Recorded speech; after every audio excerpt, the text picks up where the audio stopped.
बातमी नवी मुंबईमधून आहे। दिबा पाटलांचं नाव देण्यात यावं नवी मुंबई विमानतळाला अशी मागणी आता सध्या केली जाते। प्रकल्पवादीत 8 जुलैला विधिमंडळाला घेराव सुद्धा घालणार असल्याचं बोललं जातं। नवी मुंबई आंतरराष्ट्रीय विमानतळाला लोकनेते दिबा पाटलांचं नाव देण्यात यावं यासाठी प्रकल्पग्रस्तांनी एल्गार पुकारलाय।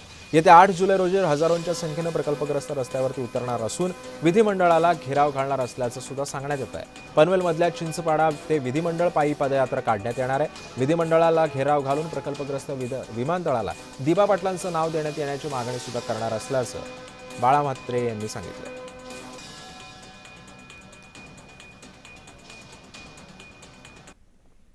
येत्या 7 जुलै रोजी सकाळी 10 वाजता चिंचपाड्याच्या ब्रिज खालून आंदोलनाला सुरुवात होईल आणि सरळ विधान भवनावर हे आंदोलन जाणार आहे।